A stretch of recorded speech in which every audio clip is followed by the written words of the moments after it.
Welcome to Office Hours. I'm Steve Drost. With me, as always, Will Kaplan. Of course, Will and I are both from the Quivr CRM team.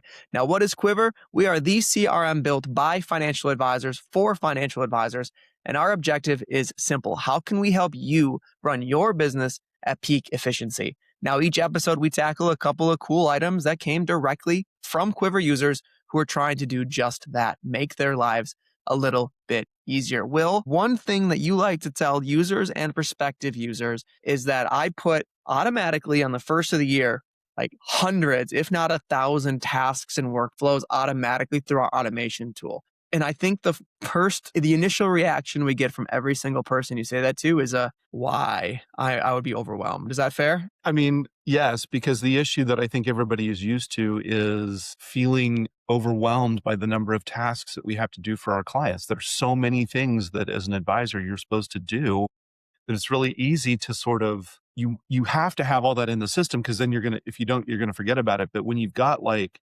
20, 30, 40 tasks per household, what am I supposed to be paying attention to? For sure. And where Quivr really came from was I didn't want to have to remember everything that I did for all of my clients on a recurring basis. If, let's say 50% of the work we do, we know we're going to do in a given year, let's have that sort of out of my mind and just be told when it's time to do it. That way I can spend 100% of my energy or close to it on the things that matter to the clients most, right? Their life events, their big goals, their decisions. Well, and the word that you used in there that I think is so important to really focus on is the recurring component of this. One of my, I guess I would say mentors in the industry describes financial planning as long-term project management.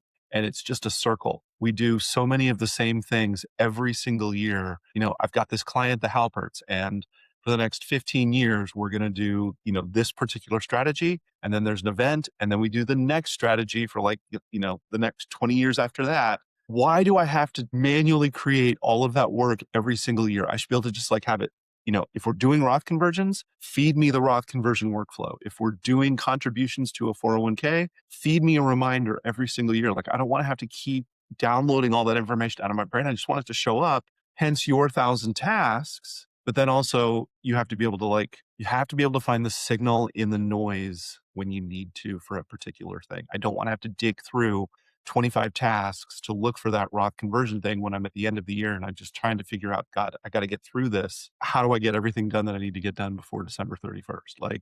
You got to somehow have a way to tune out the noise and focus in on the signal. For sure. And how we do that is it's dashboards. And dashboards is a tool inside of Quivr that allows you to display more or less any bits of data that you want. If you can query a data set, you can display it in some form or fashion on a dashboard. And if we walk through this, right? So my niche is predominantly pre-retirees and retirees. So I'm dealing with RMDs, QCDs, Roth conversions. Some people still make IRA or Roth IRA contributions. I'm dealing with Medicare or, the ACA health insurance enrollment. So let's call it, 10 common things that I do for most of my clients. I pretty much just said them. And the nice thing about working with pre-retirees and retirees is their lives are really ran by the IRS calendar and the annual calendar. So with that, let's just look at RMDs for an example. If somebody is over RMD age, or if somebody has an inherited IRA, I know they're pretty much going to do an RMD,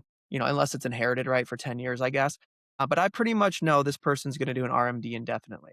So on January 1st, through our automation tool, I want the RMD workflow automatically kicked off for those people. Let's say there's 50 of them. On January 1st or January 2nd, when I log into the system, I don't see these workflows. I have no idea that they're in there because we can post date them. RMDs need to be completed by the end of the year. Therefore, we post date them to November 1st. Now they're in the system. So let's say Jim Halpert needs to make an RMD and Jim Halpert calls me and I go to Jim Halpert's page in the system. I'll see Jim's RMD there. Therefore, I can work on it if I want. Or if I'm preparing for Dwight Schrute's spring surge meeting, or just normal one-off meeting, I'm going to see that and I'm going to have that conversation. But what starts to happen, at least me, while I practice, and I'm still doing this, when November rolls around, I start to get this level of anxiety of, did I finish my RMDs? Who's done, who's not? And that's where dashboards can come into play. So one thing that I have built, and I know a lot of Quivr users are doing this, is imagine you have a screen that updates every night. And on the first column, there's 3 or the first row, I'm sorry, there's 3 boxes. The left box tells you how many RMD workflows still need to be completed. The middle box tells you how many are done, and the right box tells you how many we don't need to do. So now why might we not need to do one? Let's say somebody finished their RMD because it was an inherited IRA, or maybe we did a Roth conversion and we zeroed it out and we forgot to update our system. So the RMD workflow kicked off even though they didn't have a balance to do. So that top one, that top row tells me everything. How am I doing? And then imagine there's a table below it where there's a few columns. All of these columns are telling us where we are in the process. So the first column will tell you people we haven't started this with. It's November 1st, and I have 17 clients who I haven't even started their RMD workflow for. That's telling me I should probably get on the phone and make some phone calls and start getting these going. Then maybe the second column tells me people where we have it planned or it's in process. And the third column says we're waiting to confirm the ACH out, right? But at that bottom, I can see, let's say I have 25 RMDs to still complete. I can see where every single person is in one screen. Now, again, I'm doing QCDs, RMDs, Roth conversions, IRA contributions, Roth IRA contributions, backdoor Roth IRA contributions. Imagine having a screen for all of those. It just tells me this is my year end work. This is what I've done. This is what I need to do. I am in a position to see my data instantly and in a form and fashion that allows me to analyze and act on the data very, very quickly. And I think that it's sort of when you start combining these tools together where you get to this level of power. And that's truly kind of where the dashboard sits is a lot of our users that we talk to have gotten pretty good at running reports. And they'll build out a report, but it has all of that information inside of it. And so if I want to find out like, who have I not started this for? I need to find the column that sort of shows me where we are in the thing. And then I have to kind of sort it and like, and look through it and figure out like, am I missing anybody? Because I'm actually trying to scan an entire report.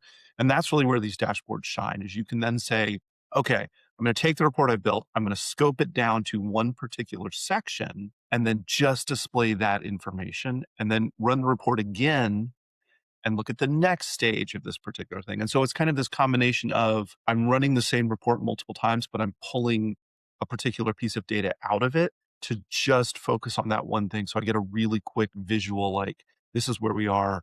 This is the next step. This is the step after that. And who's in that process without having to do any of that filtering. Like it's just automatically done for you. And I think that it's kind of the natural progression of Salesforce users is like you get in, you start using records, then you figure out reporting. Okay, I've got reporting. I feel comfortable. And then you sort of graduate onto dashboards, which is where you're sort of bundling all of those reports up together in one place. That to me is where you kind of really want to end up in your Salesforce journey. But it does take a little bit of like, oh, I get it now. I see it. I understand what you're doing there, which, Steve, you're absolutely right. Like you just go through the list of all of the things that you do for all of your clients, and each one should be a dashboard. So you can just really quickly kind of run through your entire practice. And if everybody's not in the final column at the end of the year, there's still work to be done, right?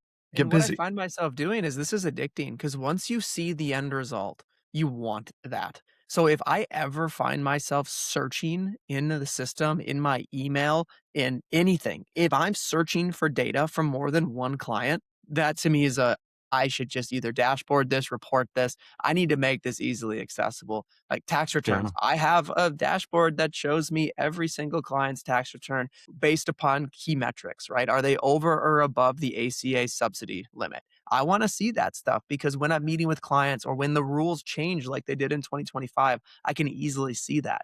So you start to really figure out the data sets that are important to you. And it's just wash, rinse, and repeat. Because like you said, Mhm. once you know how to build a report, you know how to build reports. Once you know how to build a dashboard, you know how to build a dashboard. But we're running a little long. We like the data reporting. But Will, if somebody doesn't know how to build a dashboard or they're having questions on how to get the exact data presented that they want, what should they do? Oh my gosh. Yes.